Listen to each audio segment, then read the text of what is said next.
Olá, mundo! Sejam bem-vindos a mais um episódio aqui do podcast. Esse é o episódio número 73 aqui do Olá, Mundo. Eu sou o Guilherme Rambo e junto comigo aqui está Fernando Bon. Tudo beleza? Tudo certo. E por aí, como é que estão as coisas? Tudo certo por aqui também. Estamos gravando e publicando esse episódio em modo express. Então, se tiver alguma tosse, alguma coisa que sobrou aí na edição, eu peço desculpas. Mas a gente está gravando no mesmo dia que vai ser lançado, porque a gente não queria gravar semana passada e lançar para sair um episódio desatualizado, né? Porque aconteceu alguma coisa ontem, né, Boom? Pois é, o que foi? Não, Dub. Dub. Pois é. Pois é. Bacana. Agora, o que eu quero saber, assim, pra gente já tirar da frente logo de cara, você ficou vidrado no novo design? Ah! Não. Sim, fiquei. Ficou radical. Ficou bem Depende. radical. Depende, às vezes. Opiniões. Então, vamos lá. A gente pode passar meio rápido aqui, porque a ideia aqui é falar mais das coisas de developer, que é o que mais interessa pra gente, e pra quem quiser ouvir opiniões mais afiadas sobre Liquid Glass, escute o ADT, que vai sair no final da semana. Mas enfim, eu gostei. Assim, no geral, eu gostei do design novo. Eu acho que a gente tá vendo o mesmo fenômeno que aconteceu quando teve o iOS 7, que é too much, sabe? Foram longe demais, e eu acho que a gente vai ver ao longo dos betas e também depois... porque eu não acho que vai ter uma mudança radical no design entre esse primeiro beta e o lançamento no final do ano, mas eu acho que com o passar do tempo as coisas vão ir ficando um pouquinho mais contidas. Essa tab bar tá, fora de controle. Pois é, eu não cheguei a usar muito, quer dizer, eu não usei, tirando o simulador ali, que eu instalei o novo macOS no Virtual Bird. Mas o que... Assim, tá diferente, pra mim tá bonito, tá legal, mas a questão do contraste em várias situações tá me irritando um pouco. Sabe? Porque eu sempre, quando uso transparência, sempre tem um problema ali de o quão forte tem que ser a opacidade do item pra tu conseguir ver um texto que tá em cima de alguma coisa que tem uma cor semelhante. E tem vários exemplos que eu vi de screenshot pessoal e vídeo, né, que o pessoal compartilhando, que tava horrível de ler, assim. Tipo, não tinha condição nenhuma de entender o que tava acontecendo. Tem alguns vídeos e prints que eu vi da galera compartilhando que eu achei que era a pessoa sacaneando o novo design e não era. E aí eu fiquei tipo, nossa, só faltou a legenda do post ser "eu sou design", né? Design is my passion. Mas, assim, eu acho que, né, é estranho. Pra mim é estranho uma empresa, né, tipo a Apple lançar coisas que deixam isso acontecer, porque, né, readability é meio que básico pra ter um design funcional. Mas eu tô com esperança que aos pouquinhos eles vão arrumando. No último, né, no iOS 18 teve boas, nada drástico, mas teve boas melhorias em relação ao design durante os betas. Então, eu acho que vai melhorar, eu acho que não vai ser nada muito grave, mas assim que eu estiver usando no iPhone, que eu não instalei nenhum ainda, mas assim que eu estiver usando, eu acho que vou conseguir ter uma opinião melhor. Tem até nos release notes falando, em alguns lugares o texto pode não ficar legível against certos backgrounds, então eles sabem, né? É só aquela coisa, saber, né? Não deu tempo de polir, o vidro não passaram o limpa-vidro em tudo ainda. Pois é, mas ficou bacana.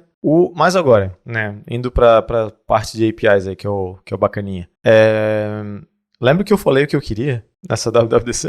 Eu lembro que você falou, mas honestamente eu não lembro o quê. Então, o que eu falei foi: o que eu mais queria é um modelo local que eu possa rodar sem ter que falar com internet, nem nada assim. Que eu consiga fazer categories, que eu consiga mover meus itens em buckets de categorias diferentes. Que foi exatamente o que eles fizeram. Exatamente. Inclusive, quando você vai iniciar o modelo, tu consegue passar uns parâmetros de tipos de modelo e de coisa de categories é exatamente um tipo, né? Um modelo feito bom para fazer categorias. Sim. Então, eu pensei, meu Deus do céu, pode fechar a WWDC, tá bom, não precisa de mais nada, tô Acabou. feliz. Pronto. Acabou. Pode até ficar com vidro. Vamos falar então dessa parte, que eu acho que é o que a gente vai investir a maior parte do tempo aqui, porque é o que me deixou mais empolgado e obviamente deixou você muito empolgado, porque é exatamente o que você queria. E é também algo que eu queria, mas eu não esperava tanto já de cara. Eu achava que ia ser uma parada muito mais contida. Então, a API, o framework, chama Foundation Models. O nome do framework, mas é um nitpick absurdo. O nome do framework me incomoda, porque daí agora, quando eu dou lá import foundation, às vezes ele dá o autocomplete para foundation models. Sim. E daí, tipo, import foundation é a primeira linha de código em 99,9% dos arquivos Swift que eu escrevo. Então isso aí vai me incomodar. Porque não, né, Model Foundation ou LLM Foundation, alguma coisa, porque o padrão de nome é sempre alguma coisa Foundation, não Foundation alguma coisa. Tipo, eu sei que o nome do negócio é Foundation Models, mas né? Enfim, deixa de lado isso é um nitpick, eu tô sendo chato. Agora, o lance de como eles fizeram me chamou muita atenção, porque primeiro, eu não esperava que a gente teria a possibilidade de fazer prompts totalmente livres pro modelo. Exato. Eu achava que ia ser só tipo, não, você faz summarization ou extração de tópicos, que é mais ou menos o que você queria, categorização. Eu não imaginei que a gente poderia escrever um system prompt e falar, que eles chamam de instructions, né?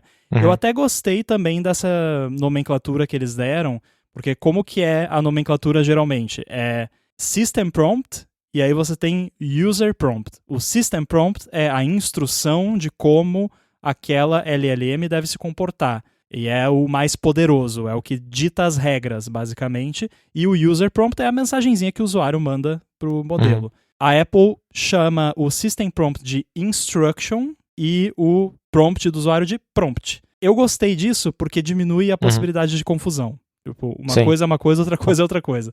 Eu gostei Palavras disso. diferentes, sim.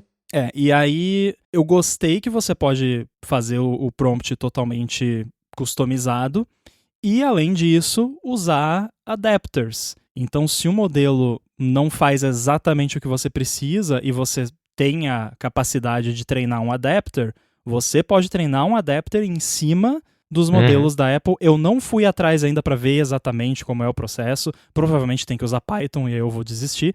Mas, enfim, dá para fazer. Para quem precisa, dá para fazer. E eles também oferecem alguns adapters built-in, tipo esse que você mencionou, de taguear coisas. Então isso eu achei muito legal. Aí, por exemplo, o que eu já fiz? Eu queria botar a mão na massa para ver como é que a coisa funcionava na prática e ver se não era só smoke and mirrors, né? Então, no Chibi Studio, a gente já tem, em cada item que a pessoa usa para criar o bichinho dela lá, o bichinho, né? Enfim, o personagem lá, eu dormi muito pouco, tá? Eu vou falar muita besteira. Então, cada personagem que a pessoa cria, seleciona os itens lá, cada item nos metadados já tem uma descrição, que inclusive a gente usa o ChatGPT offline aqui, tipo, o ChatGPT é online, mas a gente gera as descrições dos itens quando a gente está autorando, criando os packs de itens, e essas descrições vão baked in lá no app que vai para o usuário, e isso não é visível na UI, em lugar, isso é só metadado para indexação. Aí, o que eu fiz? Eu peguei e fiz um esquema que pega essas descrições dos itens que a pessoa usou no personagem que ela criou, separa ali mais ou menos o que é rosto, o que é roupa, o que é cabelo, para ficar um pouquinho mais direcionado, e pede lá para o modelo descrever o personagem composto daqueles itens. E funciona super bem.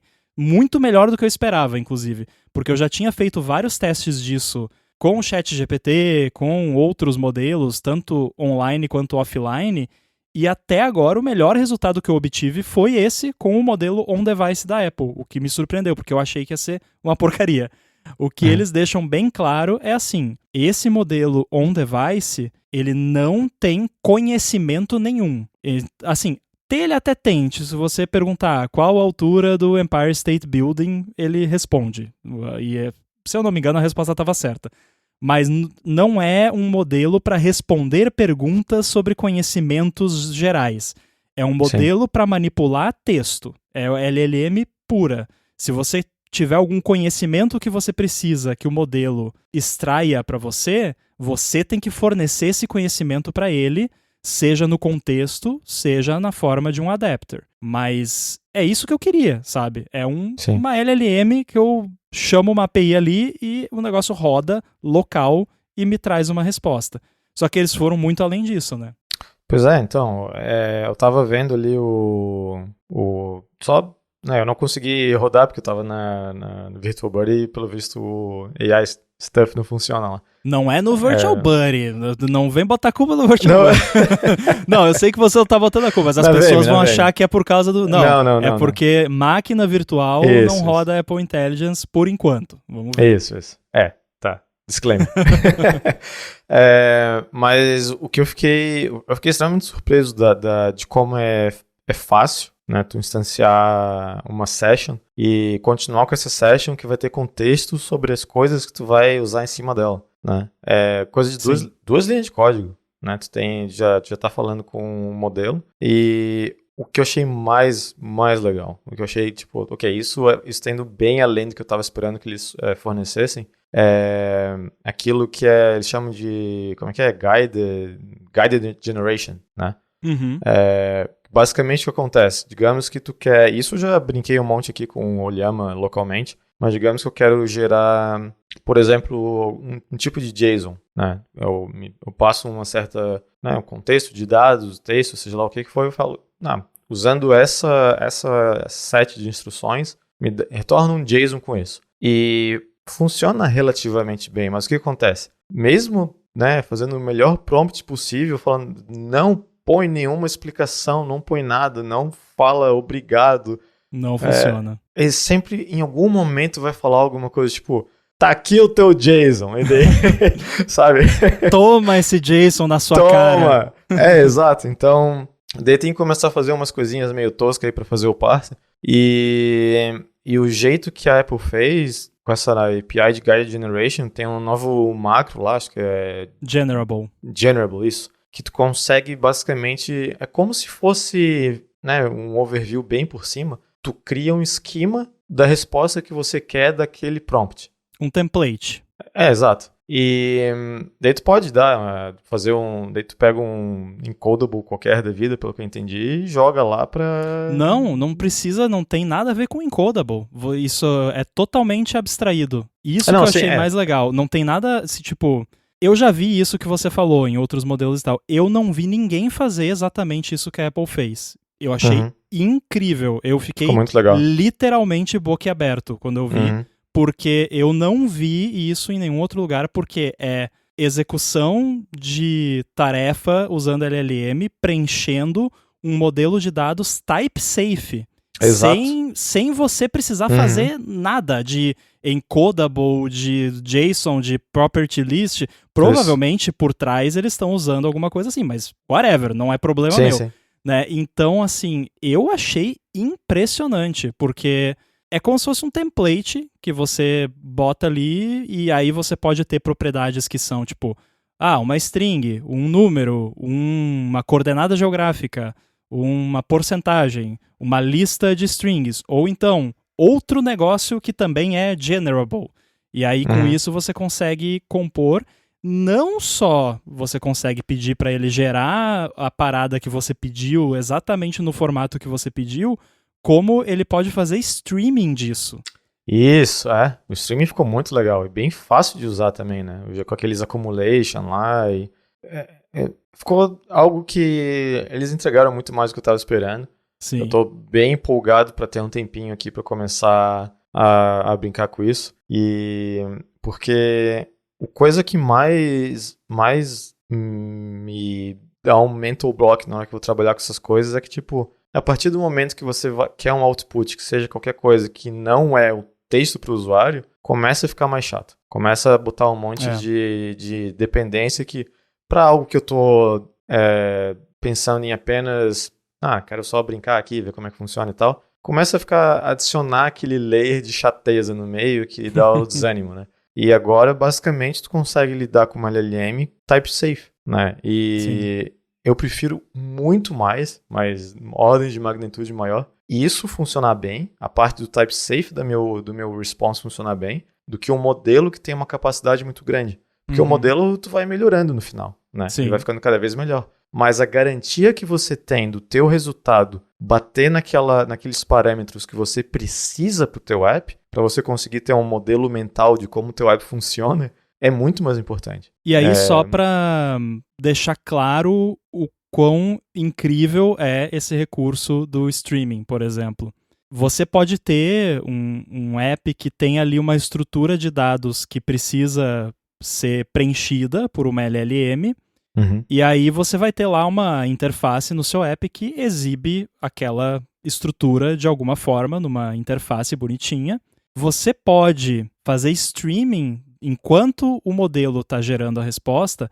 Não só vai aparecendo o texto aos poucos, que nem todo mundo está acostumado a usar em interfaces de chat, mas a UI em si vai se compondo na medida que o modelo vai preenchendo. Muito legal. Porque como que ele faz? Esse Generable é um macro, né? E aí esse macro, ele acrescenta um tipo dentro daquele tipo que você marcou como Generable, que acho que é partially generated, alguma coisa assim, que é basicamente o mesmo tipo, só que com tudo optional. E aí, na sua view lá, você coloca o ziflet para só mostrar onde já tem. Então, se você for ver, por exemplo, o teste que eu fiz no Chibi Studio, que a gente pode deixar o link do vídeo aqui, é bem simples, é um formzinho com 3 sections: Character Description, Summary e Keywords.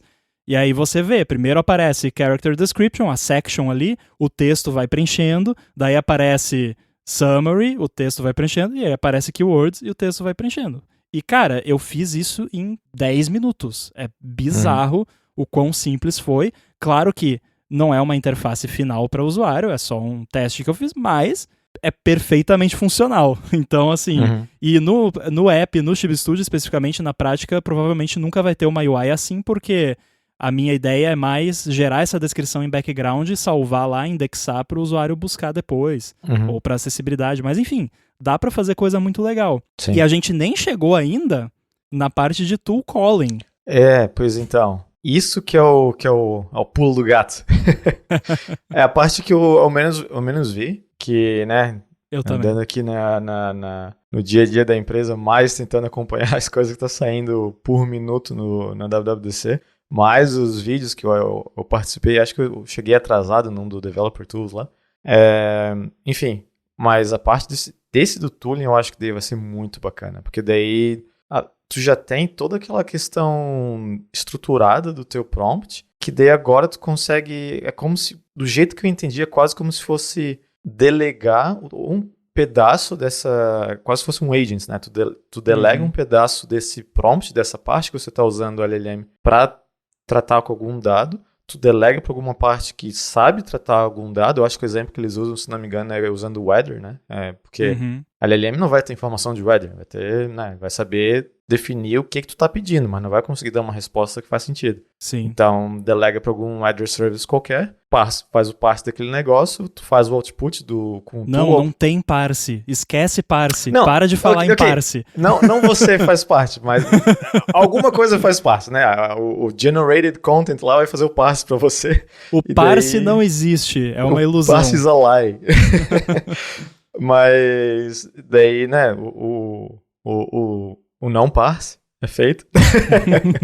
E daí tu recebe ali pelo teu output e tu, né, trabalha com aquilo direto ali. Parece que é muito bacana o jeito que funciona. Por que eu tô batendo tanto nessa tecla do parse? E gente, eu e o Boom, nós somos amigos, tá?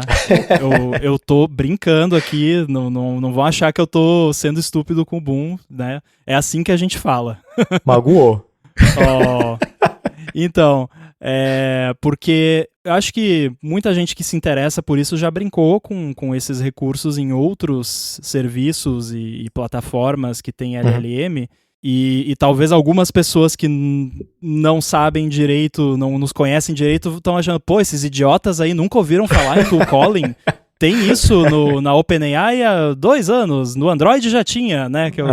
Não, eu sei que já tinha, mas acontece o seguinte, eu já brinquei com tool calling, inclusive a gente tem uma ferramenta interna aqui da Gigahertz que a gente usa para perguntar coisas sobre podcasts da Gigahertz, que indexa todas as transcrições num banco de dados vetorial, tudo usando o ChatGPT for All.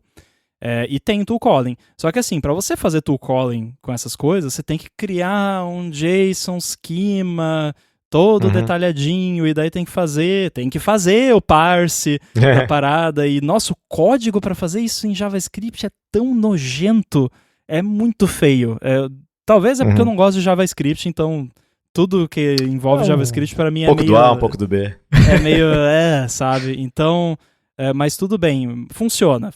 Mas assim, nesse caso aqui, o modelo on-device, com base nos metadados que já foram extraídos no compile time, tanto dos modelos, né, das estruturas de dados que você declarou, em Swift, não em YAML ou JSON, não, em Swift, no seu código Swift, ele com base naquilo e com base nos parâmetros das funções lá que você declarou que ele pode usar, ele vai saber chamar a função, pegar o output, e se precisar chamar outra função, ele chama outra função. Tudo isso, funções dentro do seu código, não precisa ser uma API HTTP que responde com formato, taranã. Não, é código seu que está dentro do seu app e ele chama. Isso é muito maneiro. E type safe. Exato, porque não é assim, tudo bem, o recurso em si já existia e funciona em várias LLMs, várias plataformas, mas você fazer isso sem ter que declarar nada num arquivo separado, YAML, que geralmente é YAML para ajudar, né? Aí você já sabe que eu não vou usar se for YAML. Você não tem que declarar isso no arquivo separado, você não tem que se preocupar que vai vir uma introdução antes da resposta. Aqui está o seu JSON, né? Seu JSON parece um parente do seu Creyson, sei lá. Enfim, mas, né? Então, é muito mais ergonômico. Pensa assim, antes, vamos usar o exemplo ali da Apple, né? Mas tu quer fazer algum sistema que usa human language, né? Linguagem de falada, para pegar um header de um local. Tu tem lá, tu já tá pagando pro teu OpenAI, ou seja lá o que for, para ter o teu serviço. Então pensou, vou usar isso para transformar isso, usar o tooling aí que nem tu comentou, com JSON e tal. Qual vão ser os steps? Primeira coisa, tu já tem que ofuscar a tua API de algum jeito. O teu API key, né? Já começa por aí. Já começa a chateza por aí. Ou vai ter que ter um servidor, né? Exato. Parte. Porque para começar... Então, exato. Mas muito provavelmente, para fazer uma API call pro OpenAI com o teu app, tu já vai ter que ter o teu servidor à parte, justamente porque tu não vai fazer embed do teu key no teu app, né? Começa por aí. Então, o nível de chateza já tá grande. Daí tu vai ter que começar a tomar cuidado com questão de quantidade de calls. Vai que, sei lá, acontece alguma treta e tem um bug, alguma coisa que acontece que fica chamando esse API, né? Em loop. Teu app. Exato, né? Porque ou isso ou tu tem 1 milhão de usuários, mas daí seria uma coisa boa. Tudo isso que ia ter que fazer para alguém falar qual a temperatura em Floripa, em Florianópolis, seja lá o que for, e retornar um header. Tudo isso agora tu não precisa importar nada de third party. E vai ser o quê? Tipo, sei lá, 15, 20 linhas de código para fazer um negócio desse funcionar, sabe? A praticidade que eles fizeram, eu fiquei de cara mesmo, porque eu achei que até para um negócio desse ia ser para daqui a mais 1 ou 2 anos para ter. A minha expectativa era literalmente um modelo bem toscão, pequenininho, né? E é um modelo pequenininho, né? Não dá para, né? Tem limitações ainda, mas ia ser isso. E você ia ter basicamente uma interface muito parecida com o Olhama basicão, onde você tem uma APIzinha de streaming e é isso aí, sabe? Pra mim ia ser isso e eu ia estar feliz. Sim, pois é. A gente esperava o mínimo e a gente ganhou o mínimo e muito mais. Então eu acho que nesse ponto... E eles é porque eles focaram na coisa certa, né? Porque na realidade a gente poderia ter ganho isso ano passado se eles não tivessem pirado na batatinha com o negócio da carangueja super avançada, whatever, que nem lançou. Então parece que de fato rolou um realinhamento dos planetas ali. Galera, vamos fazer o que importa, né? E o que importa, como a gente falou aqui no último episódio, eles são uma plataforma, uma empresa de plataforma. Então seja a melhor plataforma possível. E isso aqui faz parte de ser a melhor plataforma possível. É absurdo. Eu tô muito curioso pra ver. Eu acho que vai sair muita coisa legal disso aí. Porque desbloqueia essa capacidade para muitos apps que jamais colocariam nada de LLM, porque, né, todos os detalhes que a gente já mencionou previamente. Então, eu tô bem curioso. Com certeza eu vou colocar nos meus apps. No AirBuddy eu não sei se tem algum lugar que eu acho que não é tão útil pra lá. Mas, sei lá, nem que seja um campinho de texto pra ser... Como é que tá a bateria dos AirPods? E aí, pode ser. E aí ele fala uma mensagenzinha sacana da bateria. Tipo Carrot Battery vai se chamar. Pois é, se tu guarda informações da bateria local ao longo do tempo, tipo, tu tem um histórico disso, dá pra fazer umas coisas interessantes analisando os dados, usando isso. Sim, eu tenho um banquinho de dados Core Data, inclusive. Olha só. E posso fazer isso. Vou fazer uns testes aqui, então tem potencial. Eu acho que muitos lugares vão adotar isso. Eu fico pensando, por exemplo, você não precisa revelar roadmaps futuros e esse roadmap nem deve existir ainda porque acabou de anunciar o negócio. Mas eu fico imaginando, por exemplo, um browser tipo o DuckDuckGo poderia extrair conteúdo da página e aí usar isso como contexto do LLM e o usuário poder, por exemplo, fazer perguntas sobre aquela página. Ou pedir para ele fazer coisas naquela página. Você pode criar o Rabbit R1 dentro do DuckDuckGo. Porque daí você bota lá um tool call que dá um document.querySelector lá para achar o que ele quer. Tá aí, fica a dica. Pois é. Olha aí, o Hack Days tá acontecendo. Daqui a pouco dá pra fazer uns negocinhos desse aí. Não, mas é interessante. Eu acho que esse foi o brinquedo mais legal que a Apple deu pra gente em muito tempo. Sabe, porque, como eu tava falando antes, tu quer fazer uma coisinha tosca, tipo esse negócio de pegar o weather, a quantidade de incomodação que tu vai ter, que vai, ao longo dos tempos, vai desanimando cada step que vai passando, é muito chato. Né? E ali, por exemplo, teve algum vídeo, não sei se eu sonhei isso, mas ele estava apresentando alguma coisa do LLM lá, desse sistema novo, e era um carinha de restaurante, alguma coisa assim, como se fosse um joguinho, assim, que o cara conseguia falar com os NPC usando isso, né? Então, até, de repente, tu quer fazer um jogo extremamente simples, que é um diálogo mais básico possível, mas não tem tempo e paciência pra ficar... Né? Porque, sei lá, a história não é o principal do teu jogo, tu só quer alguma coisinha engraçadinha ali, dá pra fazer algo, sabe? Então, eu acho que, de fato... Sabe quando todo final de WWDC eles falam algo tipo, a gente não pode esperar pelo que vocês vão fazer, o que vocês vão fazer com essas novas tecnologias? Dessa vez eu acho que é real, sabe? Sim, dessa vez é verdade. Porque eu acho que isso abre porta pra muita coisa que antes era relativamente complicado, agora fica simples. Não sei se...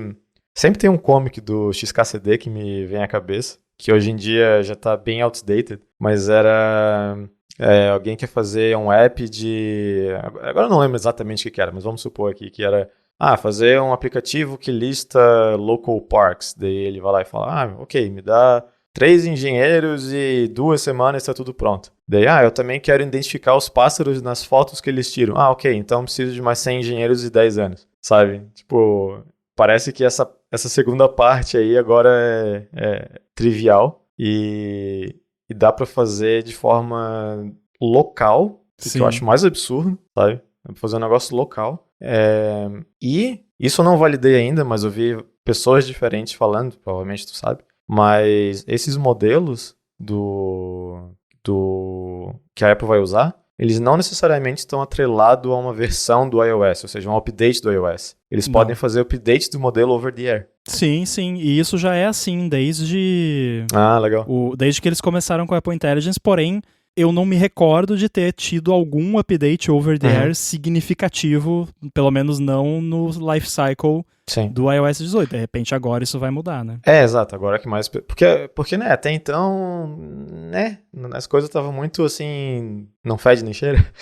E agora, eu acho que agora com essas APIs novas vão começar a aparecer umas coisas interessantes. E daí, como vai ter um monte de gente usando, né, mesmo que seja para... O que eu imagino que vai acontecer, vai ter uma enxurrada de appzinhos que pessoas têm, dá pra fazer esse negócio aqui que agora vai ser simples de fazer. Daí eles vão começar a aparecer, vai ter mais feedback dos modelos, vão conseguir né, arrumar coisas mais rapidamente. Inclusive, nessa call que eu fui hoje, eu nem lembro o nome agora, é o Developer Tools Group Lab.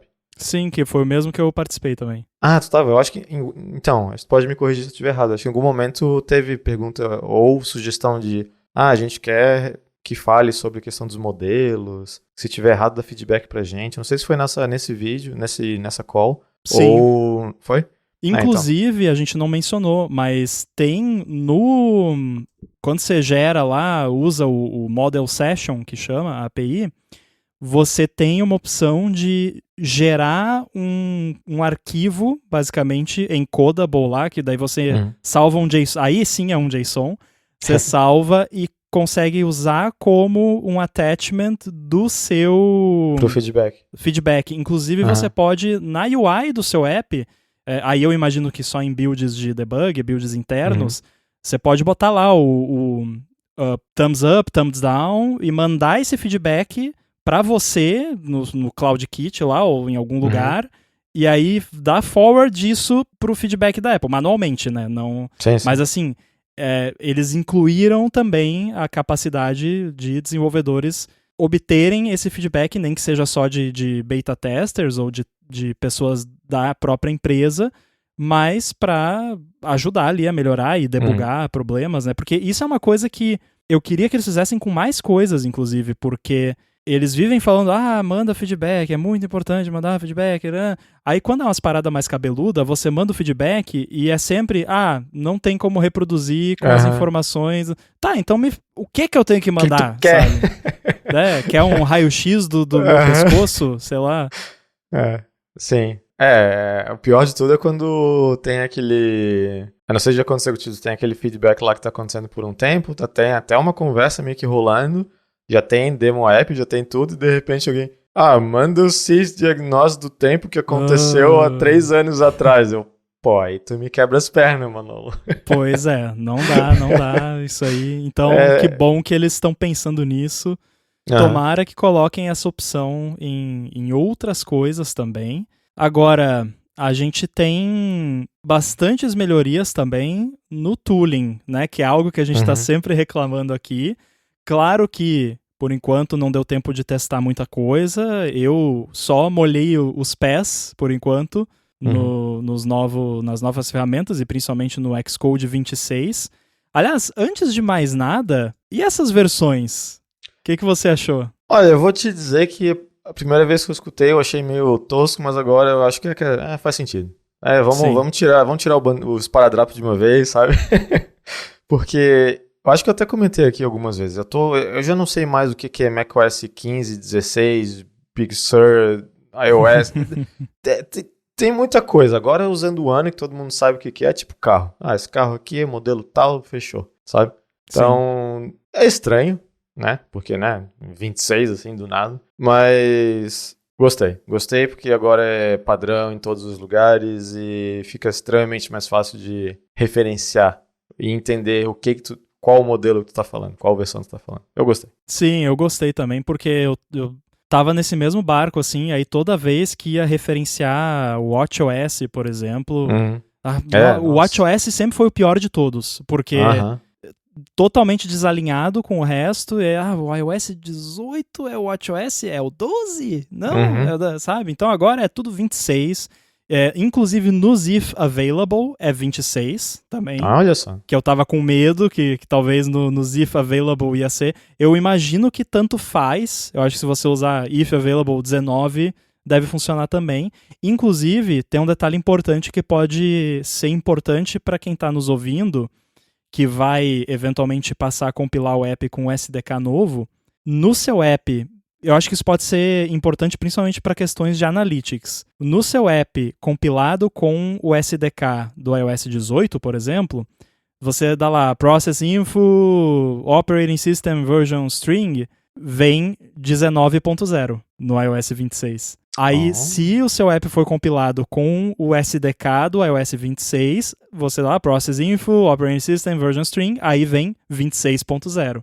Então fiquem ligados aí, quem tem analytics, essas coisas, que pode dar uma confusão com isso, não sei como é que vai fazer, mas dá os seus pulos aí, porque, né, ou pelo menos para entender, né, a confusão, caso aconteça. Ih, por que tá aparecendo aqui iOS 19 e iOS 26? É a mesma coisa, basicamente. Então, daqui a quantos anos? A gente tá no 18, seria o 19, então para 26, 7 anos, então vai ser o novo bug do Bilene, onde todos os apps fizeram se 19 ou 26 vai começar a explodir tudo, porque a gente vai estar lá no 32, sei lá o que, e vai estar o 19 vai estar funcionando, enfim, entendeu? Eu ainda queria também, e talvez tenha e eu não vi, porque eu não vi tudo, obviamente, ainda que foi anunciado, nem li todos os release notes ainda.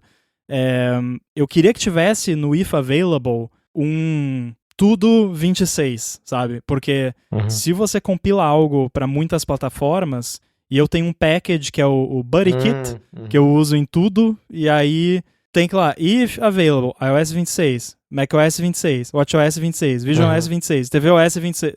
Pra quê? Né? Por que eu não posso botar só If Available 26? Pronto. Agora que é tudo o mesmo número, né? Pois é. É verdade, faz sentido. Devia ter, sei lá, If Available All 26, deu. Sei lá. No Objective-C, C++, isso era possível. Você dava lá um define, né? iOS 26 and aligned, né? Que é tipo aligned releases. E acho que o próprio WebKit usa isso no código deles. Que aí você consegue dar um macro lá que, né? Mas enfim, Swift não tem essa coisa. Eu não sei ainda se existe isso que eu pedi e eu só não sei, mas veremos. Agora, finalmente, Xcode. Teve umas coisinhas ali de quality of life bem legais. Uma coisa que eu fiquei de cara foi que, antes de entrar nos pormenores aí, ou por maiores, é que agora vai ter um esqueminha à la cursor, né? Pra você escrever ali um prompt e o Xcode te ajudar. Vibe coding. Vibe coding. O que eu fiquei surpreso foi que, olha só, a Apple tá deixando um campo aberto para uma API Key. Eu tinha certeza que se um negócio desse acontecer, ia ser algo tipo, não, nossos partners são esses aqui, sabe? Tipo, não só um campo aberto para uma API Key, como coloca aqui localhost, o seu servidorzinho do LM Studio com o modelo que você quiser, e a gente vai muito usar legal. ele. Eles perceberam que quem usa Xcode vai entender um campo aberto de texto para botar uma aqui. Mas, cara, isso é uma coisa que eu sempre me queixei do approach que a Apple tem com developers, que é quase como condescending, como é que fala isso em português? Condescendente? Condensador? Não sei. Enfim, ar-condicionado. Tratar developer como criança, basicamente. Como, tipo, olha, tá aqui essa ferramentinha, usa assim, ó, o negócio redondo vai no buraco redondo, o quadrado vai no buraco quadrado. Cara, eu não sou um idiota, eu tenho inteligência, melhor que o Apple Intelligence, inclusive. Então, né, não precisa tratar todo desenvolvedor como se fosse uma anta. Então, acho que talvez isso seja um sinal que eles entenderam que desenvolvedor sabe desenvolver. Pois é, louco, né? Não, achei muito louco, assim, o negócio de... Quando eu vi os screenshots lá, peraí, tu pode usar até um modelo local se tu quiser. Que coisa linda essa, sabe? Porque, obviamente, ia ter um negócio desse no Xcode, né? Tipo, tá vendo todas as IDEs e sei lá o que estão fazendo isso, então era questão de tempo. Mas, como eu disse, eu achei que ia ser provavelmente um drop-down ali, né? Ó, tem aqui o Apple Intelligence e tem o, sei lá, OpenAI. Eu tô doido pra plugar algum modelo da Anthropic ali. Eu não fiz esse teste ainda, porque pelos meus testes usando direto assim, o Claude sempre foi o melhor para código Swift. Então, eu tô bem curioso, eu vou fazer esse teste. Provavelmente até o próximo episódio eu já vou ter feito, eu conto como é que foi, mas Legal. tô com uma expectativa boa sobre isso. Até quando você usa ali o assistente, você pode referenciar nomes de arquivos. Então, você bota um arroba, começa a digitar o nome de um arquivo e ele sugere, ou nomes de símbolos, de tipos no seu app. Você pode mandar uma imagem e falar, tá aqui um sketch dessa interface que eu quero fazer, escreve aí uma view em SwiftUI, e ele faz. Mas teve um recurso que não é diretamente associado com LLM, mas tem uma certa relação que eu sempre quis, que eu achei muito legal, e que até o momento nos meus testes tem funcionado, que é o Playground. Pois então. Eu tentei usar, mas eu só tava brincando com a questão de AI, eu não sabia que não ia funcionar virtualizado, daí eu pensei, depois eu vejo. Daí eu não... Mas eu vi que mudou umas coisas interessantes no Playground lá, né? O mais legal é que agora você não precisa mais criar um Playground, que eu parei de usar faz muito tempo porque nunca funcionou. Tipo, você bota pra rodar, ele não roda, dá uns erros estranhos... se tem algum erro de compilação, em vez de aparecer o erro de compilação ali, aparece um erro horroroso no log, no console. Então eu nunca mais nem tentei usar. Isso aí, na real, eu acho que foi um erro eles chamarem isso aí de Playground, porque meio que contamina com esse branding que sempre foi... Pra mim, Playground eu associo com coisa ruim que não funciona no Xcode. Essa é a associação que eu faço. Porém, eu entendi que não tem nada a ver uma coisa com a outra, né? Porque isso aqui é um macro, que é algo que eu sempre quis, e eu já vinha fazendo algo parecido usando o preview, né? Previews do SwiftUI.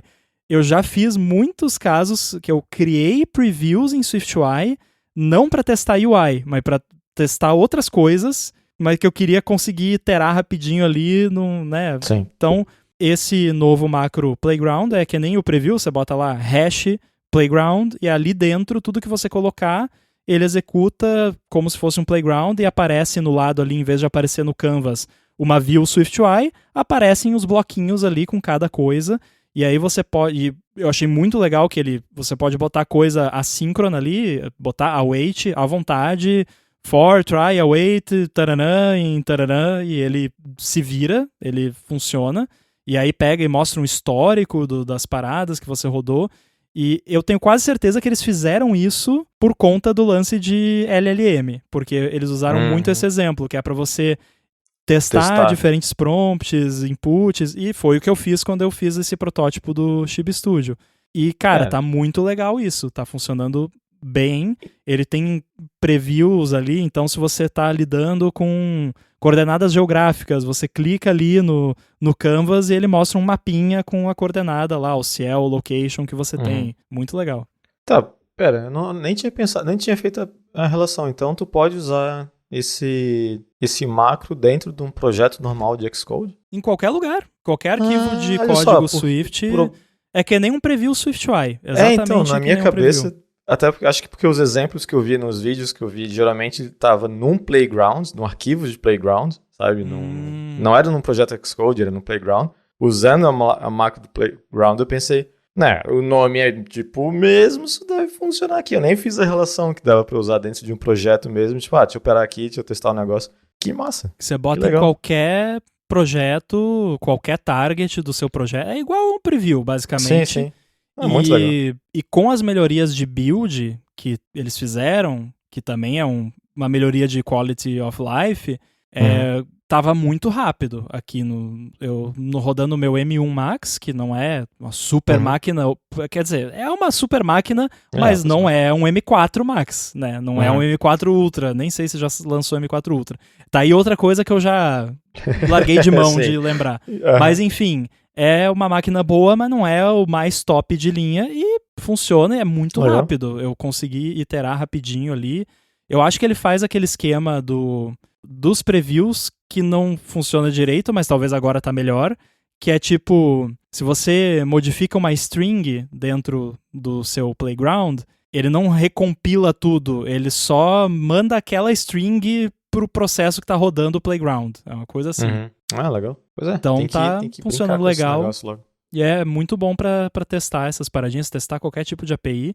Eles demonstraram muito com o lance de LLM, que é um bom use case, mas dá para usar para testar qualquer tipo de API. Esse episódio do Olá Mundo tem o patrocínio da Firmoo. A Firmoo oferece serviços de contabilidade consultiva e gestão financeira, e ela é especializada em startups, desenvolvedores, profissionais liberais, além de pequenas e médias empresas. Então, para você aí que está pensando em desenvolver para as coisas da Apple, por exemplo, a Firmoo resolve todo o rolo que é abrir ou manter a sua empresa com a operação que recebe dinheiro de fora, toda a parte de tributação e por aí vai. E ela, além de oferecer aqueles serviços de contabilidade do dia a dia, atua como uma mentora financeira para você e para sua empresa. Quem me conhece, inclusive, sabe que eu tenho uma empresa que produz software e vende software nas plataformas da Apple, principalmente para clientes de fora. Então, todo o recebimento aí vem em dólar e a Firmoo é que faz toda a operação para mim de garantir que está tudo sendo feito de forma legal, que todos os tributos estão calculados corretamente e eu consigo receber o dinheiro de fora sem ter nenhum tipo de problema. E eu tenho também sempre disponível o pessoal da Firmoo para tirar qualquer dúvida, então sempre que surge aí qualquer dúvida, posso fazer isso? É melhor fazer assim? É melhor fazer assado? Qual banco que é melhor? Eu sempre entro em contato com eles lá e peço alguma ajuda. A Firmoo conhece as melhores estratégias para você abrir e manter a sua empresa, sempre de olho na economia de custos, nos tributos certos para cada categoria e etc. Especialmente nas áreas envolvendo TI, ela sabe fazer a legalização do jeito certinho para você ganhar tempo, deixar isso 100% na mão deles e se focar mesmo no dia a dia da sua empresa. Vale muito a pena você investir num serviço de contabilidade especializado como a Firmoo, porque vai por mim, você não vai querer gastar tempo com burocracia. Então, para conhecer melhor os serviços da Firmoo e se livrar da bagunça que é toda essa parte burocrática e financeira da legalização ou manutenção fiscal da sua empresa, faz o seguinte, procura por Firmoo Consultoria no Facebook ou no Instagram. A Firmoo está pronta para ajudar todo mundo que escuta o Olá Mundo, independente da sua necessidade. E a gente tem certeza de que ela vai resolver tudo para você, assim como ela faz todos os dias aqui, tanto para mim, Rambo, com a minha empresa, quanto para a Gigahertz, porque a Firmoo também cuida aí da contabilidade da Gigahertz. Então, mais uma vez, Firmoo Consultoria no Facebook ou no Instagram. Muito obrigado à Firmoo pelo patrocínio do Olá Mundo e literalmente aí todo o apoio que eles dão à Gigahertz.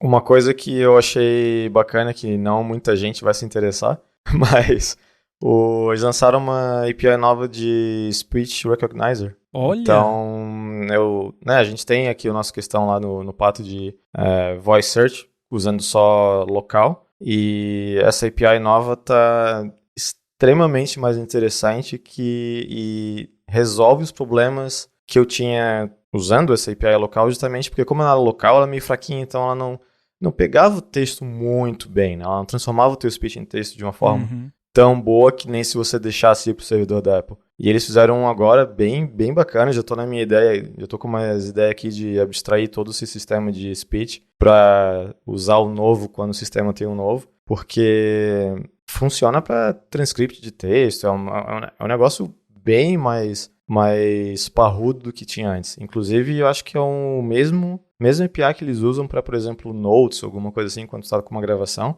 Daí já tem todo um esquema de, se você quiser te dar informação do texto que está passando, o highlight do texto. Caramba! Bem bacana mesmo. Será que é o que eles estão usando para transcrever os podcasts? Porque os podcasts, eles não são transcritos on device, eles são transcritos nos servidores da Apple. Mas eu me pergunto se é baseado no mesmo modelo. Pois então, agora eu não sei. Sei que eu tô Mas pelo que você viu até agora, você poderia, por exemplo, utilizar isso aí para transcrever um episódio de podcast. Pelo que eu vi, sim. Não é que nem o antigo que tinha limite de tempo e coisa. Não, esse aí é long running speech, pelo que eu entendi. Boa. E nem vi se dá para ligar um servidor. Se tem opção. Eu acho que é só 100% local e deu. Posso estar, né? Não quote me on this, mas... Deve ser porque as outras paradas de LLM todas são só locais também, exceto no Shortcuts, o que é bizarro. Pois é. Bom, mas fica aí a dica que se alguém trabalha tem alguma coisa relacionada com aquele Speech Recognizer, dá uma olhadinha aí nesse novo, que parece que ele tá bem interessante. Eu olhei por cima ali, mas o pouco que eu olhei já fiquei bem, bem feliz. Eu vou querer adotar ele assim que der. Muito bom. Tem também uma mudança que eles fizeram na parte de localização de apps, que eu acho que você vai gostar bastante disso, porque eu sei que você já vinha usando LLMs para tradução. E uma das coisas mais chatas, na verdade tem duas coisas que sempre me incomodaram com o lance de localização. A primeira delas é que, assim, eu gosto de ter uma key bem definida de cada localizable string. Então, eu gosto de usar aquele formato de tudo uppercase separado por underline, que é o mesmo que a Apple usa nas coisas dela. Só que o jeito que funciona a localização no SwiftUI não era muito condizente com você fazer dessa forma. Mas agora, eles fizeram o mesmo que eles fizeram com Asset Catalogs, eles fizeram com aqueles localizable tables lá, que é gerar símbolos Swift. Então você consegue ter as suas keys, as suas localizable keys, no seu localizable table lá, não sei como é que chama, e ele gera os símbolos daquilo e você referencia eles no seu código Swift. E aí, se sumir aquilo da sua localizable lá, ele vai reclamar. E aí você vai ver, epa, deletei um negócio aqui que não era pra deletar, né? Ou então, deletei um negócio que também tem que deletar no código. Que já me aconteceu de, tipo, apagar essa string aqui não é mais usada. Mas tem algum lugarzinho no código lá que eu não vi que estava usando ainda. E aí dá problema. Mas o mais legal, isso aí não é o mais legal. Isso é bom, quality of life, beleza. Mas o mais chato mesmo de localização pra mim é ter que toda a string localizada ter que colocar um comentário de contexto de isso aqui é um botão, que assim, né? É muito chato. E eles estão usando LLM on device para automaticamente colocar um comentário de contexto em cada localizable string. Não, isso não vai funcionar. No demo funcionou. Eu vou testar, vou ver se eu testo no Chibi Studio, mas é que primeiro eu tenho que migrar para esse esquema novo de localização que eu não migrei ainda. Mas eu vou testar no Chibi Studio e depois eu legal. Digo se funcionou. Porque, de fato, é muito chato ficar escrevendo a descrição do string. É muito chato. E aí você nunca sabe o quão detalhado você tem que ser. E você nunca sabe se tá bom assim, será que assim é o suficiente, né? E aí eu sempre acabo botando coisa demais, e aí fica mais chato ainda, porque e aí se muda, aí você tem que, e agora o contexto ainda é esse, não é? É muito chato. Pois é. Mas agora, não sei se você chegou a dar uma olhadinha no novos intents, principalmente falando mais relacionado ao Spotlight no macOS, porque eu não vi muita coisa, posso estar imaginando coisa, mas pelo que eu vi, parece ser bem bacana. Parece que o Spotlight está on steroids, né? Porque aceitando intents, consegue... Pegando o exemplo lá do Keynote, né? Que tu basicamente escreve um e-mail inteiro e manda pelo Spotlight, se eu entendi correto, tu meio que consegue fazer isso nos teus apps também. Sim. Através do Spotlight, tu fazer um monte de coisa, né? Por exemplo, no AirBuddy desconectar o Bluetooth, alguma coisa assim, né? Tu consegue fazer tudo por ali. Sim. Eu até, no meu Mac aqui que eu tô rodando beta, eu desativei o Raycast e reativei o atalho padrão, o comando espaço como Spotlight, e por enquanto eu tô gostando. Porque assim, eu parei de usar o Spotlight há muitos anos, porque ele tinha um problema gravíssimo, que é o seguinte: 99,9% das vezes que eu dou comando espaço, eu quero digitar as duas primeiras letras do nome de um app e dar Enter e aquele app abre. E uns anos atrás o Spotlight parou de fazer isso. Exato. Ele simplesmente levava 1 minuto para aparecer qualquer coisa, ou aparecia coisa errada e abria coisa errada, E o Raycast sempre foi rock solid nesse Sim. aspecto. Então, eu digito 2, 3 letras de um app, dou Enter, e ele abre o app e ele vai aprendendo, tipo, se o app que eu digitei ali não é o primeiro da lista, eu seleciono o segundo, ele vai aprendendo com a frequência que é aquele que eu quero e já bota aquele. Eu imagino que o Spotlight vai fazer isso também. Eu lembro que ele fazia antigamente, na época que ele funcionava, né? E agora parece estar funcionando de novo. Então, talvez já voltou a funcionar há mais tempo, só que eu tinha desistido do Spotlight. Não, até porque eu mudei pro Spotlight foi ano passado. Mudei pro Raycast foi ano passado, se eu não me engano. Pelo mesmo motivo. Ou retrasado. Exato, tava aquela coisa de... Tava lá o arquivo no desktop, escrevia os primeiros 2 letras, 3 letras daquele arquivo. E, tá aqui os resultados da internet. Que diabos, eu não... O que tu tá fazendo? Sugestões da carangueja. Mas o jeito que ele, né, se ele tiver... Pra mim, o principal é como tu disse, 99% das vezes também, pra mim, é abrir um app ou procurar um arquivo. Se tiver rápido, é tudo que eu quero. Pra mim, tá ótimo. Mas esses negócios de intent ia ser muito bacana, porque daí você consegue basicamente deixar o teu app de uma forma... imagina, tu tá com o teu app aberto ali, vamos supor que é o browser, né? Né? Não tem nada, tô falando aqui coisa da minha cabeça, não tem nada a ver com a empresa, mas vamos supor que é um browser. Sim, a gente tem atalhos para abrir tab, para fazer isso, para fazer aquilo. Mas supondo, né, só como exemplo para ilustrar, eu consigo fazer todos esses comandos agora a partir do Spotlight, né? Abrir uma nova tab, sei lá, fazer o Fire Button lá, fazer todas essas coisas, né? Então, tu pode usar o Spotlight como uma extensão do teu app daí, que eu acho que fica muito bacana. Obviamente, isso vai ser coisa para power users, né? Ninguém vai estar pegando um usuário mais, né, menos tech savvy, mais leigo, vai estar lá cheio dos shortcuts e uhul. Mas se o teu público envolve pessoas assim, que estão mais, essas pessoas de produtividade, que querem ser mais rápidas enquanto fazem as coisas e não se importam de investir um pouquinho de tempo em atalhos e coisas do gênero, eu acho que esse negócio do Spotlight pode ficar muito legal, porque é uma coisa que todo app meio que tem que reinventar um global shortcut, digamos assim, né? Porque não até onde eu sei, não tinha nada que o sistema dava pra você eu tô, sei lá, vendo um filme, eu aperto um atalho e faço seja lá outra coisa. Porque pra fazer isso já tinha que... me corrija se eu estiver errado, mas pra fazer um negócio desse tem que ir lá em a permissão de acessibilidade pra conseguir... Não precisa não. Não precisa mais? Não, nunca precisou. Nunca precisou? Não, nunca precisou. Isso aí é pra quem faz do jeito errado. Então eu faço do jeito errado. É que depende exatamente o que você quer fazer e depende qual tecla. Tem certas teclas que você não consegue... Mas, por exemplo, no AirBuddy tem lá, você pode definir vários atalhos globais e pode ser Command Shift alguma coisa, Control Shift alguma coisa, Command Option, tranquilo. E não tem permissão de acessibilidade. Interessante. Eu nunca fiz isso. Eu tô falando isso porque eu tô assumindo que muito app que eu já usei que pede... Que tem um Global Shortcuts, quando eu vou habilitar o Global Shortcut, ele pede pra eu ir lá em acessibilidade, seja lá o que foi, e habilitar o negócio. Não, isso aí é porque foi mal feito. Desculpa quem fez, tá. mas assim, falando do Spotlight, pra esclarecer aqui algumas coisas. Sim, o que você falou você roda actions do Shortcuts pelo Spotlight.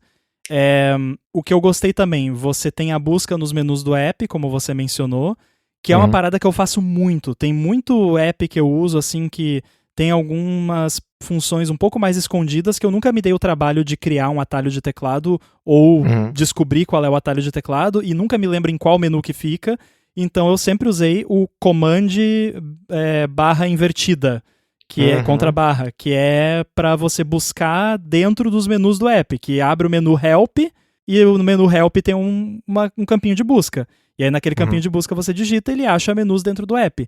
Cara, muito melhor fazer isso direto no Spotlight. Muito melhor. Porque daí você já digita ali rapidinho e pronto. Agora, quando você usa o Spotlight, você tem 4 botões no lado direito que você pode acessar com Command 1, Command 2, Command 3 ou Command 4. Aí, o terceiro, seria o Command 3, é Shortcuts. E aí você ativa isso e você pode invocar ali ações dos Shortcuts, mas... Você não precisa fazer isso sempre. Se for uma parada que você quer usar, você pode definir como se fosse um comando que você roda, que é uma sequência de teclas. Então é key chord, né, que o pessoal chama, como se fosse um acorde de teclas. Então você pode definir um acorde de teclas ali, e aí você digita isso e roda sempre aquela ação que você definiu ali, e dá pra combinar. Tem outras paradas mais avançadas que eu não mexi legal. ainda, mas tá muito legal. Então, assim, o Raycast que se cuide, porque eu prevejo que bastante gente vai largar o Raycast por conta disso. Eu tô bem balançado, assim, porque eu nunca usei nada daqueles, extensões e não sei o que, e aí o Raycast também agora fica enchendo pra usar IA no Overcast. Eu não quero usar IA no Overcast, não, no Raycast. Fica, IA, what's new, e daí fica o what's new lá, até você dar acknowledge no what's new. E não me interessa o what's new, eu quero digitar o nome do app e abrir o app. É só isso que eu quero. Então, se cuide o Raycast. Os power users provavelmente vão continuar usando, mas quem é mais tipo eu, assim, que usa só o básico, eu consideraria voltar pro Spotlight. E eu não falo isso porque é o Raycast, eu adoro o Raycast, mas até o próprio AirBuddy tem algumas coisinhas no Tahoe que estão conflitando ali com recursos do AirBuddy que tornam ele um pouco menos interessante. Então, toda atualização de sistema aparecem essas coisinhas que vão diminuindo a necessidade de certos tipos de integrações third party e faz parte do jogo. Sim. E engraçado falar ali do shortcut para abrir o help do app. Toda santa vez que eu vou abrir o organizer no Nextcode, eu uso isso. Eu sei que tem algum atalho lá, Command, Shift, Y, sei lá o que, O, alguma coisa O.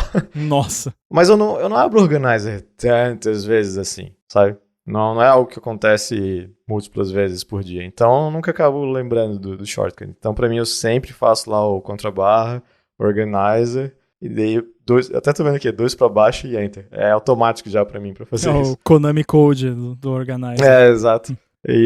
Mas então, tem um negócio desse do Spotlight agora, vai deixar muito mais dinâmico assim o negócio, né? Porque vai parecer meio que é só uma extensão do teu app ali, que você pode fazer invocar alguma coisa a qualquer momento ali do teu app e, sei lá, é muito bacana. Acho que eu vi um vídeo não lembro se foi na States of the Union ou alguma outra coisa, mas era um app tipo, sei lá, um Photoshop da vida, não lembro o que era, e a pessoa ia ali meio que alterando os layers através do Spotlight, né? Alterando os negócios. Ou sonhei isso, não lembro. Mas eu achei bem bacana, achei legal. E como tu disse aí, se tiver rápido, se eu conseguir, sei lá, Command espaço D já apareceu o DuckDuckGo, pra mim é o que eu faço. Sabe, é o tipo de coisa que o Raycast faz muito bem e o Spotlight deixa a desejar. Outra coisa que dá pra fazer no Spotlight agora também é abrir apps do seu iPhone no iPhone Mirroring, direto. Então você não precisa mais abrir o iPhone Mirroring manualmente ou clicar numa notificação. Eu só achei estranho que, assim, se você abre a primeira opção ali, que é de apps, tem suggestions ali em cima, e daí a primeira sugestão é o iTerm, que tá certo, eu uso bastante, mas daí a segunda é o Slack do meu iPhone, não sei porquê, talvez porque eu uso mais no iPhone, mas a terceira é um app que eu nem sei o que é, eu nem lembrava, nem sei por que eu tenho esse app, deve ser um app muito legal, vou falar aqui, vai que a pessoa que fez esse app tá ouvindo, né? É um app que chama iShrug. E tá nas sugestões. Eu devo ter aberto esse app uma vez na minha vida quando eu instalei por algum motivo que eu não faço uma mínima ideia de qual foi. Mas tá ali, iShrug. Não sei porquê. App sugerido. Então tá. Você shrugueia. Nós shrugamos, eles shrugam. Mas mas eu imagino que dê pra desabilitar isso, né? Tipo, de não aparecer os apps do iPhone também, se quiser. Sim. Deve não, mas eu acho que deve ser aquele lance de... Tá indexando ainda. Modelo de recomendação que ainda não tem dados suficientes, né? Porque eles devem ter mudado como funciona essa indexação, sim. E aí ele não tem histórico suficiente para recomendar. Eu gostei bastante do fato de Live Activities aparecer no Mac. Como um usuário assíduo de Uber Eats, vai ser bem bacana ver o Progress Bar ali, porque no relógio não ficou muito legal, assim, tipo, ele... mas funciona. Funciona, mas é mais eu gostei disso, é muito legal o lance de Live Activities, porque assim, eles conseguiram fazer a galera adotar Live Activities, o que é ótimo. Praticamente cara, tem até um app que eu uso de coisa de pet shop, que é um white label safado, tem Live Activities. Nossa. Esse app. Que é quando você pede lá, fica ali o status do pedido. E o mais legal é que eles fizeram de um jeito que não tem você escolher onde... A sua Live Activity vai aparecer onde a gente quiser e você vai gostar, sabe? Isso eu digo do ponto de vista do desenvolvedor, né? O usuário pode optar onde aparece ou não, mas... Porque daí se tivesse que, o desenvolvedor tem que adotar essa nova API para aparecer a Live Activity no Mac, ninguém ia fazer. Então tem que ser assim, cria isso aqui com essa API e a gente vai botar onde a gente quiser, problema seu. Vai aparecer no CarPlay, vai aparecer no HomePad, quando tiver o HomePad, vai aparecer em tudo. E se você não gostar, vai aparecer em dobro ainda. Sim, não, mas ficou bem bacana o negócio. E falando em iPad, lembrei de iPad. Olha só, lembra que tu tinha falado que o iPad era zoeira porque não dava nem pra exportar um vídeo e abrir outro app? Agora pode. Pois é, agora ele consegue, como é que é, assoviar e chupar cana ao mesmo tempo? Mascar um chiclete e caminhar. Porque tava complicado, né? Não, eu só me pergunto como que essa API vai funcionar. Eu não olhei nada disso, eu só vi o exemplo que eles deram lá do export, mas eu me pergunto como é que a API vai funcionar, tipo, se é ilimitado o tempo que você tem, sabe? Porque deve ser... Deve ser, né? Tem que ser. Deve ser aqueles lances, provavelmente... Ele dá um certo throttling ali na CPU, na GPU, se o iPad estiver na bateria, por exemplo, se não estiver plugado na tomada. E fica uma Live Activity necessariamente, e o usuário tem sempre a opção de cancelar. Então, como eles estão dando controle para o usuário, eu imagino que o usuário é o juiz de pode ou não pode, né? Então, se o usuário quer, eu quero exportar isso aqui em background, nem que acabe a minha bateria, é um direito dele, né? Sim, e é só para iPad isso, né? Que eu saiba, sim. E aí, até aí, tudo bem. Acho que faz sentido. Talvez... Faz sentido. É chatinho, mas faz sentido. É algo que deve vir para iPhone, talvez só para os iPhones Pro, que daí tem uma... É porque, vou exportar aqui o meu vídeo do TikTok. Tipo, sabe? Não precisa disso, né? Porque é uma parada que leva nem 1 minuto. Então, não sei, acho que não tem ninguém renderizando uma composição de Final Cut no iPhone, até porque não tem Final Cut no iPhone. Sim. Então, eu acho uma limitação ok. Mas sabe uma outra coisa que eu estou batendo nessa tecla há aparentemente séculos? Eu sinto como se, né, desde a época de Jesus Cristo, estou eu aqui exigindo que a Apple implemente uma forma de apps no iOS isolarem a execução de certas coisas do processo principal do app, e agora dá. Como assim? Agora o Extension Kit está disponível 100% para apps de iOS, e você pode criar uma extension para o seu próprio app para rodar código num processo separado do seu app. Se for um código perigoso, né? Tem esse SDK de Analytics aqui que eu preciso colocar no app, mas eu não quero dar todas as permissões do app para ele. Você pode isolar ele num processinho à parte. Coisa de parsing de dados não confiáveis, ou coisas muito sensíveis que você quer dar um hardening nelas. Inclusive, além dessa possibilidade, finalmente, desenvolvedores de apps third party podem compilar os apps para ARM64E. Esse E é o que acrescenta o PAC lá, Pointer Authentication Code, e N outros recursos de segurança para endurecer o seu processo do seu app, ou da sua extension, ou qualquer outra coisa, contra vulnerabilidades comuns de corrupção de memória e outras coisas. Muito legal, finalmente. Legal. Isso não é para todo mundo, obviamente, mas sim. Eu chuto aqui que o Pato, daqui a um tempinho, vai estar olhando para isso, porque é o tipo de coisa que para apps que realmente tem um foco em privacidade, segurança e tudo mais, isso aí traz uma garantia muito maior de você saber exatamente o que está acontecendo com aquele dado que está ali, e que se você receber uma informação mal formatada de algum lugar, não vai derrubar o seu app inteiro ou expor dados do usuário. muito legal. Pois é, não, bem interessante, né? Não, a primeira coisa que eu pensei é que não vai ser o nosso caso, porque o WebKit já é separado por processos diferentes, mas assumindo que, né, tu tá criando um browser, tu podia fazer cada tab ser um processo separado. E daí, se dá crash numa tab, tá tudo certo, né? Pô, eu já penso assim, o negócio de LLM que tem no DuckDuckGo. Por mais que seja, né, tudo privado e tudo mais, se isso rodasse num processo à parte, você garante, sem sombra de dúvidas, que não tem como todo o histórico de navegação ir parar lá no LLM, né? Que não acontece, né? Já não acontece, mas assim, você garante 100% é impossível de acontecer. Sim. Não, pois é, bem interessante isso. Eu acho que uma das usabilidades mais úteis, como tu disse ali, seria caso use SDK third parties, assim, né? Pra coisas que, felizmente a gente não usa, mas, né, vamos supor aí, tu tem um app que quer, né, sei lá, usar um app, um SDK, sei lá, do Google, alguma coisa assim. Tu tem aqueles bilhões de termos do Privacy Labels que tu tem que assinar só por botar o SDK no teu app. Fazendo algo que ele roda num processo separado, isso é bem interessante, né? Porque daí tu consegue isolar mais o negócio, não deixar ele acessar a memória do teu app, imagino eu.